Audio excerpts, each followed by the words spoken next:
So, next one for Friday's Fears and Phobias, about the top 100 phobias in the world. How therapy such as hypnotherapy helps cure them. Number 7 is claustrophobia, the fear of small spaces.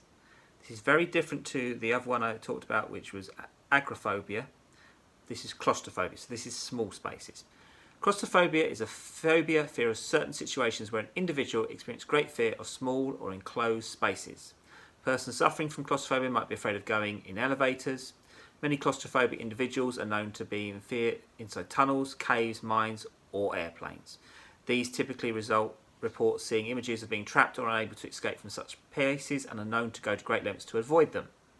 So what's the cause of fears in enclosed spaces? Claustrophobia is a common social phobia and it reportedly affects nearly 4% of the people worldwide. Scientists believe that the following reasons may lead to the phobia. People with spatial distortion are more likely to fear enclosed and small spaces. They tend to have an exaggerated sense of their personal space. Number 2, generally people with higher tendency towards anxiety disorders are more likely to be claustrophobic. Number 3, those with a history of panic disorder or prone to panic attacks are likely to have the fear of small and confined spaces. And number 4, traumatic past experiences are also known to play a role in the development of the fear of small spaces. For example, children that may have been accidentally trapped in closets or punished are at higher risk for developing claustrophobia and comes out in many abused or neglected children.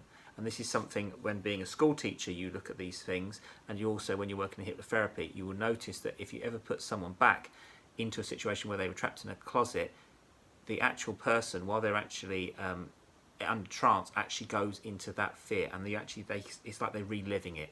It's quite interesting. I've had a few cases of it personally to deal with people. So the symptoms of claustrophobia is the physical symptoms is respiratory symptoms such as being choked or unable to breathe, hyperventilation, accelerated heart rate, sweating, fainting, or shaking. Psychological symptoms is thoughts of images of being buried alive or trapped.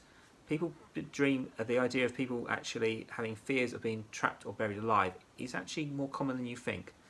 Thoughts of death, feeling like running away, inability to distinguish between what is real and unreal. And the being buried alive is that sometimes people have had past life regressions and they have found they were buried alive. And this was quite common in the Victorian times. That's why they used to have a bell in coffins in case they sometimes thought someone had died and they actually were buried alive. A bit of history for you. So the recommended treatment for the fear of spaces, small spaces, phobia using hypnosis. So, with people with extreme claustrophobia being in a room, the fact that the majority of the treatment options consist of facing one's fears also makes the individual feel more frightened or anxious. So, therapists are known to encourage friends, family to attend treatment sessions along with individuals seeking the therapy. So, flooding exposure therapy. In this method, the patient is gradually introduced to their fears, in this case smaller enclosed spaces, until they realise that no harm has come despite encountering one's object of dread. This is done in a scenario while under hypnosis. So while it's done under hypnosis, the person is under hypnosis and they are put into that situation. But obviously they know as well that hypnosis is not reality.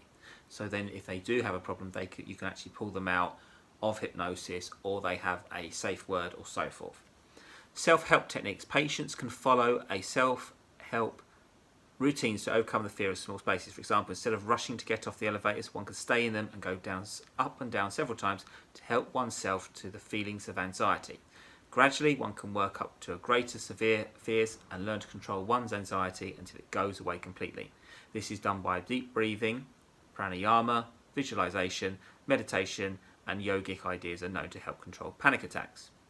Cognitive behaviour therapy, known as CBT. This therapy is known to be effective in treating claustrophobia by helping the individual confront their fearful thoughts and change their attitude towards the object of fear.